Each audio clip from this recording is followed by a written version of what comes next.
those of us who are arguing for greater equity are not necessarily arguing for perfect equality. And indeed, the Quran, there's a very explicit verse that says, God has bestowed more wealth on some of you than on others, so those who have been preferred should not give away their wealth to the others so that they will be equal, because that would be a sign of ungratefulness. So we're not seeking perfect equality of outcome, but there is an absolute minimum that is required.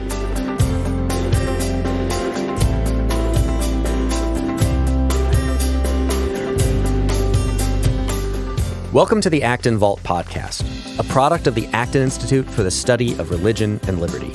I'm Eric Cohn, executive producer. In this episode, we're bringing you a panel from our recent Poverty Cure Summit. Poverty Cure Summit provided an opportunity for participants to listen to scholars, human service providers, and community leaders address the most critical issues we face today that can either exacerbate or alleviate poverty. These speakers join panel discussions to discuss the legal, economic, social, and technological issues pertaining to both domestic American poverty and global poverty. Rooted in foundational principles of anthropology, politics, natural law, and economics, participants gained a deeper understanding of the root causes of poverty and identified practical means to reduce it and promote human flourishing. This panel examines charity in the Muslim tradition. The featured panelists are Salman, a founding member and CEO of the Islam and Liberty Network. His 2021 book, Islam and Economics, a primer on markets, morality, and justice, was published by the Acton Institute. He's an economist and a public policy expert based in Pakistan, where he heads a free market think tank, Prime. Mahmoud El-Gamal is a professor of economics and statistics, a Baker Institute Rice Faculty Scholar, and also holds the chair in Islamic, economics, finance, and management at Rice University. And the moderator is Abdullah bin Hamid Ali, the founding director of the Lamppost Education Initiative. He serves as an associate professor of Islamic law and prophetic tradition at Zaytuna College in Berkeley, California. You can find additional resources in the show notes for this episode, as well as previous episodes on our website at acton.org/podcast. If you like this program, you can help us reach even more listeners by sharing it with a friend and by leaving us a 5-star review on Apple Podcasts. We welcome your comments as well. Acton Vault is available on Apple Podcasts, Google Podcasts, Spotify, or wherever you listen.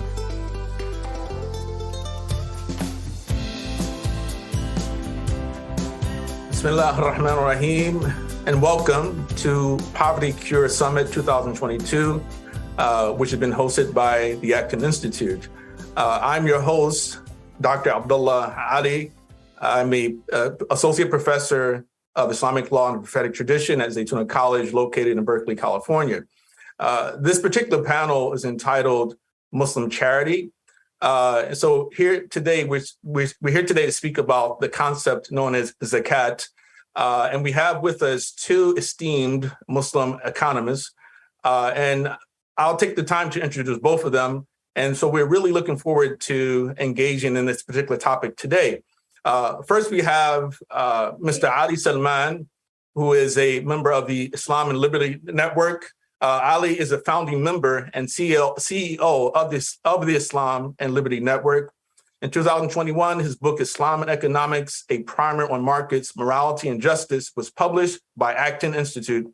He is an economist and a public policy expert based in Pakistan, where he heads a free market think tank, Prime. Ali has worked as a consultant for major international development organizations, public sector organizations, and nonprofits, and has also worked in the government, academia, and the private sector. He was awarded a Fulbright Scholarship and his Royal Netherlands Fellowship and a Charles Wallace Fellowship. Ali also holds a master's degree in economics, public policy, and business administration. He also writes regularly for Express Tribune, a partner publication of the New York Times. And I also add that I've had the pleasure of writing the introduction to his work, Islam and Economics, a primer on markets, morality, and justice. Our other panelist is an esteemed guest as well from Rice University. This is Dr. Mahmoud El-Gamal, who is professor of economics and statistics a Baker Institute Rice Faculty Scholar, and also holds the chair in Islamic Economics, Finance, and Management at Rice University. He has previously served as chair of the Economics Department from 2008 to 2011. He also sits on the editorial board of the Review of Middle East Economics and Finance and serves as a research fellow and on the scientific committee for the Economic Research Forum in Cairo.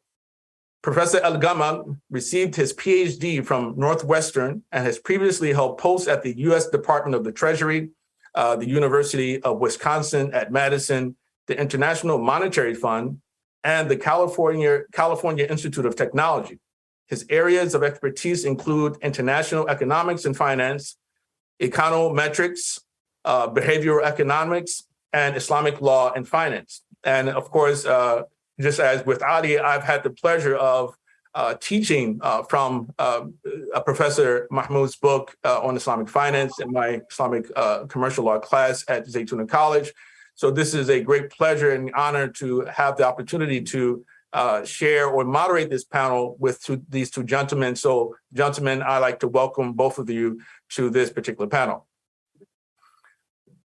So we want to speak about the word zakat and the concept itself. And the first question fundamentally is, what is zakat and what we call Muslim charity? Sometimes people translate it as tithe or compulsory charity, many different translations we've seen. But we want to get your opinion about what zakat is. And of course, feel free to offer any additional comments that you feel are appropriate at this time. So we can begin with Mr. Ali Salman. Thank you so much, Dr. Abdullah Ali. Thank you, Professor Mahmoud. And thank you also, of course, to Acton Institute once again for organizing a very important summit on a subject which is of global significance. And when it comes to Islam, I think this is very important to understand what teachings, what lessons, what policy prescriptions Islam has to offer when it comes to poverty alleviation, poverty eradication, and in fact, prosperity. And the topic today is, of course, zakat. Although I would like to say at the outset that zakat is one of the tools which Islam and Islamic economic framework suggests for general level of prosperity. But today we will talk about zakat only. To begin with, I would offer a working definition of zakat based on the understanding derived from the Islamic sources, historically speaking. And first of all, I'd like to say that Islamic faith is built on 5 pillars. First is Shahada, that is professing oneness of God and Muhammad as messenger of God. Prayers 5 times a day. Zakat, about which we are going to talk today. Fasting for a month every year, and once in a lifetime pilgrimage to Mecca for those who can afford. So zakat is one of the 5 pillars of Islamic faith, and according to which Muslims who possess net assets above a defined threshold are obliged to pay 2.5% to 10% proportionately on their assets and incomes as assessed on an annual basis. And the expenditure is designated for predefined categories as defined in Quran itself. I would also like to say that zakat is not a charitable contribution. It's not a voluntary contribution. It is a compulsion. It is an obligation on Muslims who can afford. And at least historically, zakat started as a practice under the state when Muslims found their first community and we can say first government in Medina. the zakat was being administered by the state, both in terms of collection and in terms of its disbursement. One of the important point here to be mentioned is that zakat is proportional. That is, it does not take the principle of increasing the rate with the increases in quantity of zakatable item like taxable. So the word zakatable in the same sense. The applicable rate on an item is constant, and which applies to all the items which come under zakat applicability. In Quran and Islamic sources, two words have been used interchangeably, though there is, I think, a lot of rich debate here. That is the word zakat and sadaqat. And zakat are sometimes also used for voluntary contribution, but in Quranic verses and in Prophet Muhammad's sayings, sadaqat has been used to actually symbolize zakat, which is the compulsory taxation. For instance, if you look at the words of Quran, one of the verse says in Surah Tawbah, chapter 9, of their wealth take sadaqah, that is zakat in here, so that thou mightest purify and sanctify them. So it is an order which is mentioned in Quran. And also in many instances in Prophet Muhammad's life, we hear that he sent commissioners or collectors of zakat to different tribes and different even countries. For instance, when he was sending Muad, his companion, to Yemen, the Prophet said, inform them that God has prescribed sadaqah. So he was mentioning zakat, but he was using the word sadaqah on their funds to be taken from their rich. So that was the kind of the compulsion and obligation which zakat brought on Muslims in very early stages of the community formation and government formation. And even so, after the first caliph of Islam, Abu Bakr Siddiq, who was appointed as first caliph after the death of Holy Prophet, he waged a war on tribes who refused to pay zakat to the newly found state. The tribe did not refuse to pay zakat on its own, but they refused to pay zakat to the government. And then after a lot of consultation between amongst the Muslim leaders, it was decided that the state has to fight a war against those tribes. And ultimately, those tribes did pay zakat. One of the important definitional aspect of zakat is that not only the collection, but also the categories where zakat is spent have been explicitly mentioned.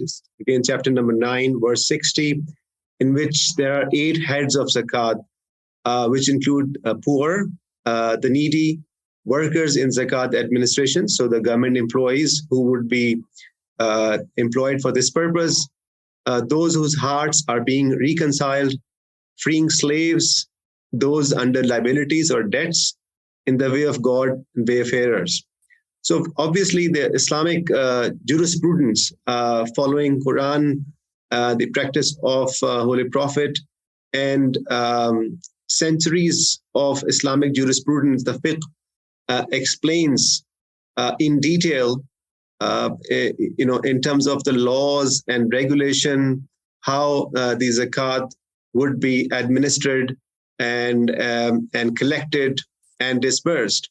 And as the times have changed over centuries, the fiqh of zakat also evolved, and it has been argued that it still has the potential of generating sizable revenues, at least for the purposes defined in Quran for zakat expenditure.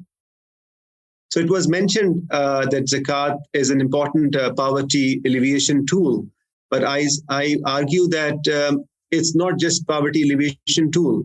It helps those who are below poverty line. It helps those who are near the poverty line. So if you're not absolutely poor, but you need some extra help to make the decent livings, then zakat funds can be used. But also zakat can be used for freeing people from any kind of bondage or debt relief, like insurance from default. So in that sense, I would say that it is also kind of a social insurance and social protection beyond poverty. One of the important aspect of zakat is the rates, which I mentioned briefly in the beginning. Historically, those rates were defined by the Prophet Muhammad himself on various classes of assets and wealth, which were, of course, prevalent 1400 years ago in the Arab civilization. For instance, the agriculture and the livestock were predominant. So one of the basic criteria or rate was defined. It is understood as 2.5% of assets, which has been now, according to the contemporary interpretation, also includes the income from trade and labor. This will be 5% or to 10% on agriculture produce, depending on whether it is irrigated or not irrigated. And these rate of zakat will go up till 20% in case of mines, minerals, and hidden treasures. So these rates, which we hear or read about today, were defined by the Prophet himself, and more or less, most of the jurists even today believe that these rates as such cannot be changed. But alongside the rates, we also have a concept of a threshold, which is the minimum limit. The side of like we just have an income tax threshold, and if you're earning below the threshold, the tax does not apply. Similarly, zakat has a threshold. Now, this is also a debatable thing, but historically, the threshold was defined in terms of the silver, which was then updated in terms of the gold, which was more prevalent as a basis of currency or monetary systems. It is normally argued that it is equivalent to 85 grams of gold. So if your assets after deduction of liabilities, so this is talk about net assets after deduction of liabilities and personal expenditures, if your net assets crosses this limit, then zakat will become applicable. Thank you, Mr. Ali, for your introductory comments. We'll have more time to speak about more of those details, but we also want to hear from Dr. Mahmoud, Professor Mahmoud El-Gamal. So thank you, Ali, for your comments. We'll come back to you in a few minutes. So I'm thankful to Ali for introducing some of the parameters of zakah, because I refer to them assuming that the audience has at least some familiarity, but many of you may not be Muslim, and that's also why I'll try to refrain from using Arabic words or terms of reference. But for the Muslim audience, please know that I'm saying them in my head, and you can say them in your head. So I'll take more of a critical approach. I think there's a fundamental problem in all aspects of modern Muslim life, but the problem is particularly acute in the case of zakat. The fundamental problem is the absence of a clear demarcation between what was sacred and what was secular in Prophet's conduct and decrees. The Prophet himself expressed on multiple occasions that his personal opinions carried no sacred authority, and sometimes admitted that the judgments of others on secular issues, for example, the cross-pollination of palm trees or where to set up camp for the troops, were superior to his own. At one extreme, on matters of ritual worship, the sacred component is paramount to the extent that the form, for example, the form of prayer, is an essential part of the substance. But at the other extreme, on matters of financial transactions, jurists of all schools were unanimous that what mattered was the substance of the transaction, not the contract form. although unfortunately this is belied by how most financial jurisprudence to this day remains very much focused on contract form, not economic substance. But the problem is particularly acute in the case of Zakat, as I mentioned, because it serves both as an act of worship. Indeed, it is the third pillar of Islam, and also traditionally as the primary vehicle for both private philanthropy and public finance. The Quran almost always mentioned paying Zakat immediately following the mention of performing ritual prayers on time. And that's why it is listed as the third pillar, following only the demarcation of the declaration of monotheism and performance of prayers, prior to fasting, prior to pilgrimage. This sacred aspect of Zakat made it particularly difficult for jurists to adapt the rules as economic circumstances changed, as Ali had mentioned. Many of them, many contemporary jurists even explicitly said in their writings on Zakat that they would have liked to adapt the rules more aggressively to meet the objectives of the law in this day and age, but that they were not able to do that precisely because of the ritual aspect of Zakat.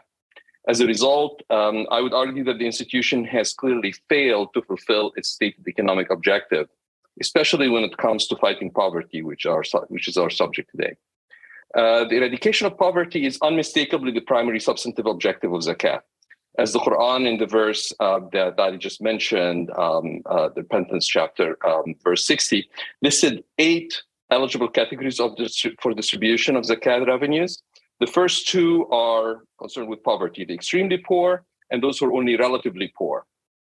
So those who have nothing at all and those who have some resources but not enough to live a decent life.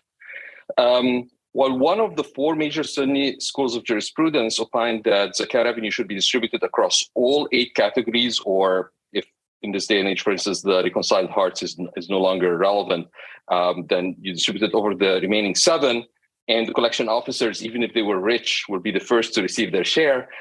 This is not the opinion of the majority of jurists. The other schools unanimously opine that all Zakat funds can be given to one category if needed. And they agree with the opinion of Imam Malik that the order in which the 8 categories are mentioned in the verse matters. And the verse starts with extreme poverty. So you have to satisfy that first before you even think about the other categories. And then once you've satisfied the eradication of extreme poverty, then you work on eradication of just relative poverty. So that indicates, at least to me, a clearly sufficientarian theory of distributive justice. And there are many, many sayings of the Prophet that denounce societies in which the rich know that the poor are going to bed hungry and do not redistribute resources in order to eradicate that poverty. And yet, despite this very clear mandate in Islam, we find that the highest levels of poverty, malnutrition, and illiteracy are, unfortunately, in majority Muslim countries. Not for lack of resources to eradicate this poverty, but due to extreme inequality of distribution of resources and an attitude of institutions, both secular and religious. One of the main ways that Muslim jurisprudence has failed Muslim societies was its inability to expand sufficiently the categories of wealth that are subject to Zakat, as well as the rates of Zakat that are applied on each type of wealth. The minimum threshold was just kept at the weight in gold or silver, as Ali has mentioned, and the rates have been kept as they were dictated by the Prophet. When they admitted other new forms of wealth, for instance, rentable property, they had to argue by analogy to choose a percentage, 10% in analogy to agricultural land or something like that.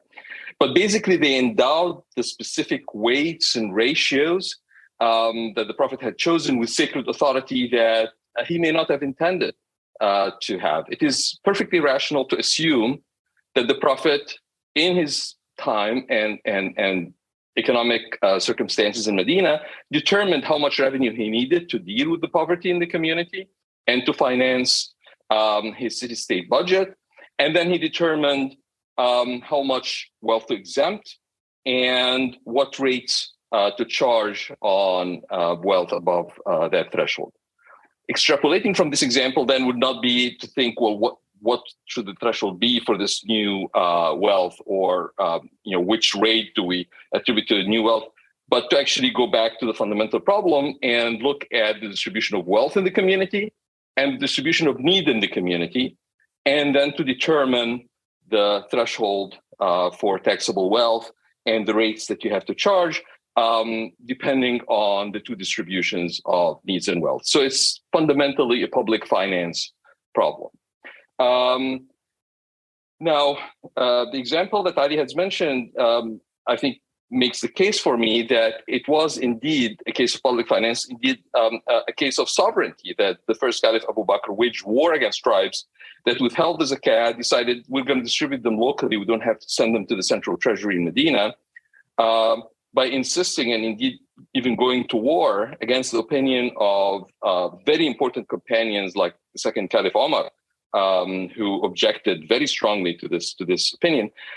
From Abu Bakr's point of view, this was an issue of sovereignty. This is how the public finances of the initially city-state under the Prophet, but now a growing Muslim state that incorporated most of Arabia and was expanding beyond the peninsula.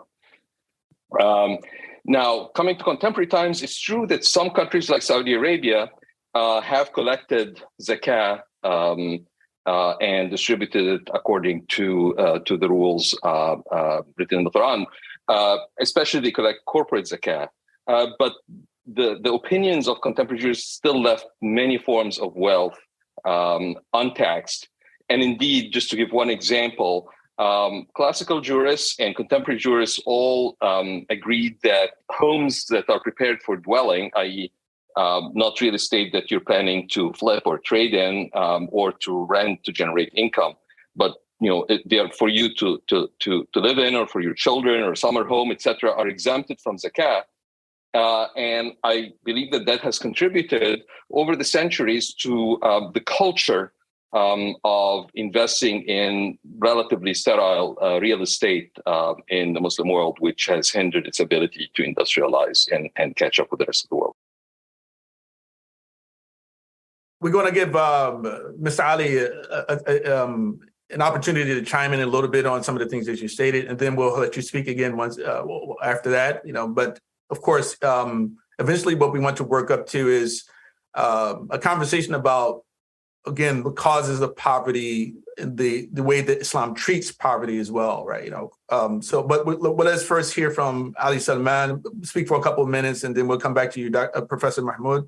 And eventually we'll come to a formal Q&A from myself, hopefully. Thank you, Dr. Ali, and thank you, Professor Mahmoud, for these very insightful comments. I will try to respond to not every point, but maybe 2 or 3 points. I think all the points are very significant. First, I would like to submit to the, if the traditional Islamic jurisprudence, the fiqh, to which degree it has evolved in terms of the appreciation of new classes of wealth and asset classes, with the time. And I would like to humbly submit that I think to quite some extent it has acknowledged the newer forms of wealth and income. And one good book in our time is of Sheikh Al-Qardawi, who recently passed away, who compiled not only comprehensive code of zakat, but also provided his opinion in terms of the contemporary sources. And taking it forward, you mentioned also Saudi Arabia, but for instance, in Malaysia, in Sudan, and some other countries, the zakat has been somehow integrated with the tax code to the extent that, for instance, the zakat paid in Malaysia to the state authorities is deducted from your tax liability, of course, for the Muslims. There was an estimation of zakat potentially in Malaysia some years ago, and if it was collected even according to traditional codes, it would amount to about 75% of the total tax revenue. Of course, it is not collected in that in terms of complete code. Now, about the general level of poverty in the Muslim world, and I think we'll have more opportunity to talk about it, I would tend to just say that there are multiple and more complex reasons that why you're absolutely right, why Muslim societies are generally much more poor than other societies. And this has to do with the economic system, how the state has taken over the nationalization, sort of the issues on trade, the issues on productivity. And there are multiple issues which actually keep these societies, Muslim majority societies in particular, quite poor as of today. And Zakat may not be like one of the primary reasons I would submit, but I think I totally agree with your general observation. And my last point would be that you're again, I agree that Muslims are also encouraged to do ijtihad, the new thinking, where Quran or the Prophet Sunnah practice is silent. But also in many instances, we do have some explicit guidance in terms of, let's say, the economic management, also governance, which are still applicable with, of course, with the understanding of the modern applications today. Thank you. Yes, Professor Mahmoud, you'd like to respond? Yeah, so my general view is that the science of economics only evolved since the 19th century. We have beginnings of political economy in the late 18th century, and then mostly in the 19th century, we developed economics as a separate discipline. And in my view, Muslim jurisprudence in general has not kept up with developments in social sciences. There is even a question of whether the category, to my mind, the category of jurist is still relevant as sort of the final arbiter on issues of jurisprudence. In fiqh councils that decide on the rates of zakat, on different types of wealth and so on, they may bring economists as expert witnesses, but ultimately treat themselves as the supreme judiciary that can decide as if they were the sole heirs of the sacred authority of making these decisions, and the technicalities are only left to legal scholars, economic scholars, and so on. I think that has been a big failure of Muslim civilization in the modern era. And zakat is just one of these symptoms. Now, going to the issue of whether zakat is primarily about poverty or not, I want to re-stress the point I had made earlier, the opinion of Imam Malik, that there are many even instances where the classical jurists will start with the verse. The verse starts with charitable contributions are only for, and then it starts with the very poor, the poor, and so on. And in many cases, they start with only the first part, or only for the poor, and stop, because if there's still poverty, you don't move on to the next categories, right? The most important thing is to eradicate poverty. And as an economist, I think a lot of the Islamic jurisprudence of transactions and so on can be understood using modern economic tools as efficiency enhancing. So to allow the economy to function more efficiently in order for the pie, the proverbial economic pie, to grow.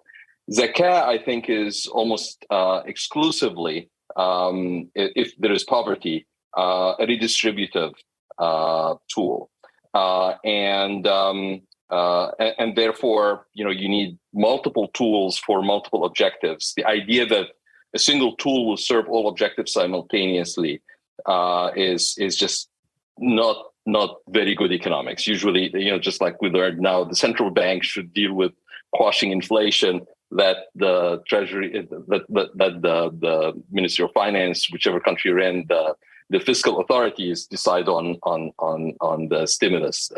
Don't try to do too many things with one instrument. So I think zakat is purely redistributional in cases where you still have extreme poverty before you start thinking about anything else. Yeah, I think is probably a good point to begin a question with respect to whether or not zakat alone is meant to be the source of all of the community's resources for fighting poverty and things like that. And we haven't, because the title is Muslim charity and we focus on the word zakat, it sort of makes us have the tendency, I think, to ignore the fact that the treasury itself includes multiple sources. Zakat happens to be one of them. So it also includes what we call the sort of spoils of war, the war spoils, ghanima and fay, and then also the sort of the land tax, kharaj, the jizya, tribute, and things like that. With that in mind, what would you say would be the goal of zakat if we sort of ignore the other resources of the treasury? Is the goal of zakat actually to eradicate poverty or to simply lighten the burden of the poor? Right. What is your view on that? Both of you can speak about this. So let me say something quickly.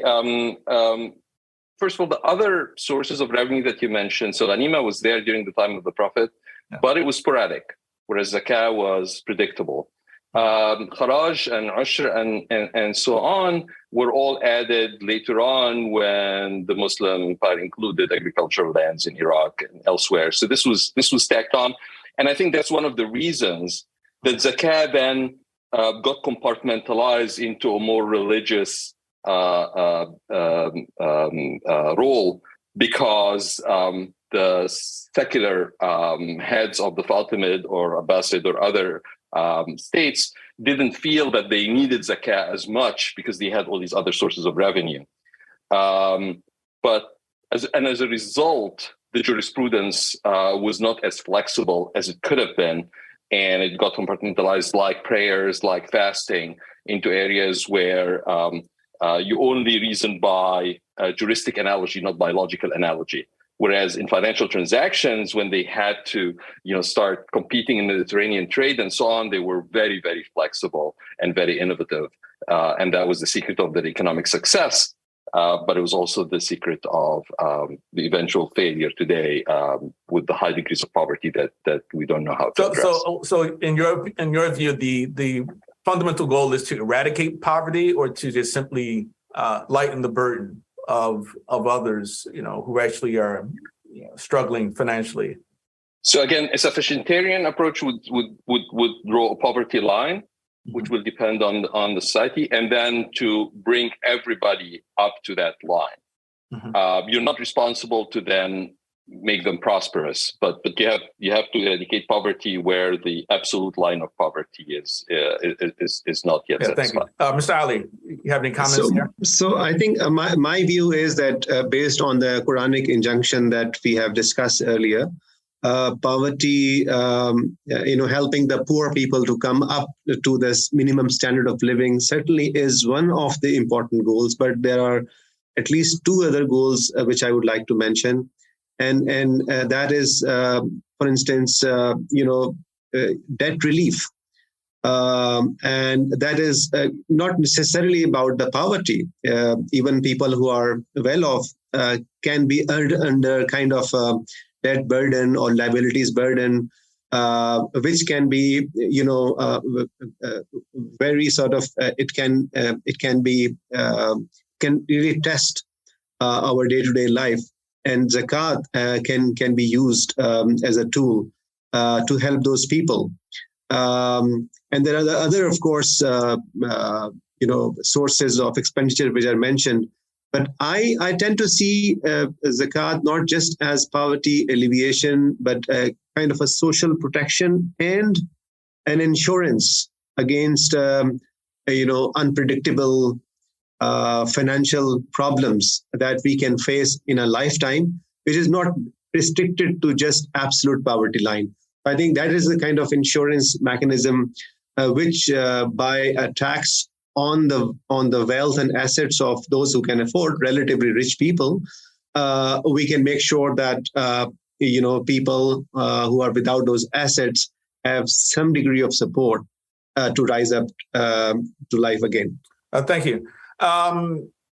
I also wanted to talk about the issue of the causes of poverty, because sometimes I think we can err in attributing the lack of development, for instance, in the Muslim world to like a single cause. Maybe it's only the jurists, maybe it's the governments. But as we know, that many things can cause poverty. Unemployment, of course, can be voluntary, even not only involuntary. It can be a voluntary, where some people just simply are not very sort of motivated to go find work. Wasteful spending can lead to poverty, as we know. I mean, of course, our countries, most of the countries in the world, really have racked up a significant amount of debt, right? Especially our own country. Here in the U.S., riba, as we know, it can be something that can lead to poverty with certain people if they are excessively indebted. Mismanagement of wealth, natural catastrophes, just a general ignorance of science and technology that'll help to improve the environment and society. Brain drain, and we have scholars or people, experts leaving the countries, and then also political instability. So with that in mind, what would you say are some of the ways that Islam addresses or treats poverty, or sort of it alleviates poverty beyond? Of course, we know Zakat. We've been speaking about Zakat, and that itself is, I guess you would say, a legislative treatment, right, to the matter of poverty. But are there any other sort of treatments or other ways that Islam addresses poverty? Are there spiritual treatments of poverty, any other material ways that Islam chooses to treat poverty, in your opinion? If I can offer just my thoughts on that. I would like to recall an incident in the life of Prophet when a very poor person came for help and actually begging. Prophet asked him, "What do you have in your household?" And he said he has a piece of cloth, and part of that he's using for wearing. Part of that is just for sleeping, and a bowl for drinking. So he was an absolutely poor person by that standard. The Prophet asked him that, he did not sort of give him anything directly to help, but he asked him to bring all his household, and then he's offered those assets for sale, like an auction. And then another companion offered a price, and the Prophet actually sold. And it is reported it was sold in 2 dirhams. So one he gave back to his family for food and water, and the other dirham he gave back to the person who was begging for actually buying an axe. He went back to woods, and so he was doing hard work, and he's starting investing his labor with a small amount of instrument and tool, and started earning his living. So I think the lesson was very clear that hard work, and then eventually the trade, which was encouraged, and as we have discussed earlier, in my book, other instruments like price freedom, minimum taxation, and we can talk about that. So there were, I think, many more important instruments which were deployed in Prophet time to encourage economic activity in general, because of course we have to take a poor of the poor, but we have to encourage general level of economic activity, which is possible through these various instruments, and that is something which I believe that Muslim societies in the contemporary world are not practicing enough, and we rely and look too much upon the government to help, which is becoming a cause of the problem. Thank you. Professor Mahmoud? An interesting aspect of Muslim jurisprudence is that the loan contract was taken out of the category of commutative contracts and placed in the category of charity. So the word loan is only mentioned in the Quran in the context of lending to God, and you receive multiple reward, and therefore you don't seek a return on the principal, you don't seek interest, and if the person can't repay, then you're essentially donating the full principle. And Abdullah ibn Mas'ud, one of the most knowledgeable companions of the Prophet, who started the rational school of jurisprudence in Iraq that later Abu Hanifa and others were students of. His view was that I'd rather lend a silver coin, get it back, and lend it again rather than give it once and for all as charity. And I was delighted to see a couple of Islamic centers here in the United States, most recently in New Jersey, that created credit unions tied to their masjid. So that people can put their Zakat money, instead of giving it once and for all, they give it to this credit union that then can lend the funds, in a sense, helping members of the community who could possibly raise themselves by the bootstraps, essentially receive this credit from the community to start a small business, educate their children, and so on, with the expectation that they'll pay back, and then these funds will be available for the next poor person who needs them. So there are other instruments, but they weren't integrated appropriately in the institution of Zakat. And I think it's here in the West that some professional Muslims have thought we should utilize the new institutional frameworks that are available to us in order to use the leverage Zakat funds more efficiently for helping our poor. Thank you. So lastly, I'd like the two of you to have a look at an image that I have here. This is what they call a meme. And this meme, we can see that there are the two words equality and equity. And it's become very popular. Today, the sort of term equity is utilized to define a civilizational goal, I guess you would say, which fundamentally seems to mean equality of outcome, right? And what sort of, what does this particular meme, this picture make you think about, and how Islamic do you believe it is, and what do you think is missing from this picture? So, so my worry about this picture is that it sets up an unfair straw man. Those of us who are arguing for greater equity are not necessarily arguing for perfect equality. And indeed, the Quran, there's a very explicit verse that says, God has bestowed more wealth on some of you than on others. So those who have been preferred should not give away their wealth to the others so that they will be equal, because that would be a sign of ungratefulness. So we're not seeking perfect equality of outcome, but there is an absolute minimum that is required. So the picture shows the person in the wheelchair who can't see the game at all. Now, the resources that it takes in order to get them to have the same experience of seeing it live may be so taxing to the rest of society that maybe equity is affected by broadcasting the game on TV and letting the person, they're not getting the exact same experience, but they're getting something. In terms of minimum resources, which has been my argument, that I think the ethos of the verse of the 8 categories of Zakat, as Imam Malik has argued, is sufficientarian. You first satisfy the absolute minimum requirements for a decent life for your poorest, and then you think about other things. So we're not arguing about equality of outcome. If society is so poor that everybody is going to be below the poverty line, then nobody's going to pay Zakat and the institution becomes moot. But if there are people who are above the line, then they should give until everybody reaches that line. And then you start spending on other things rather than just poverty alleviation.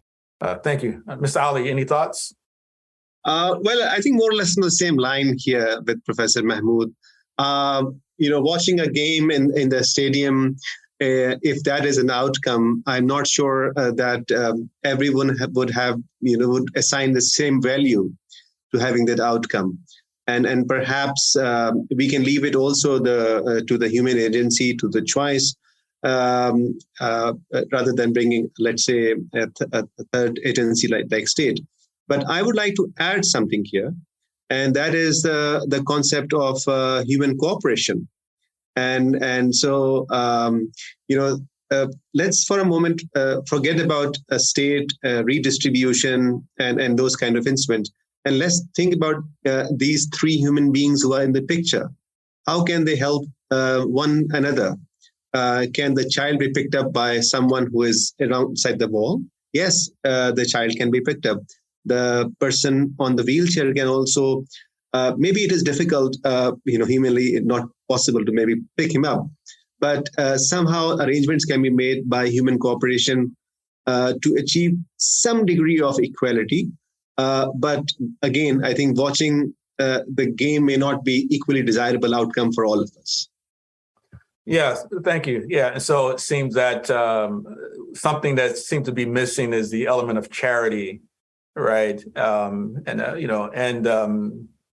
I probably would add that Islam encourages gratitude, right? That we live in a very ungrateful world, and I think that is also a way to address poverty and disparity in outcomes and things like that. At any rate, that's all the time we have. I really appreciated this time together with you. Hopefully, we have enough other opportunities to speak and to learn more about one another and what we all sort of we deal with every day in our lives, in our professions. So we thank the viewers for tuning in today to this special program brought to you by Acton Institute. And we hope to see you as well in the future. And thank you for your support. Thank you so much, Dr. Ali, and thank you, Professor Mahmoud. Thank you both. Thank you so much.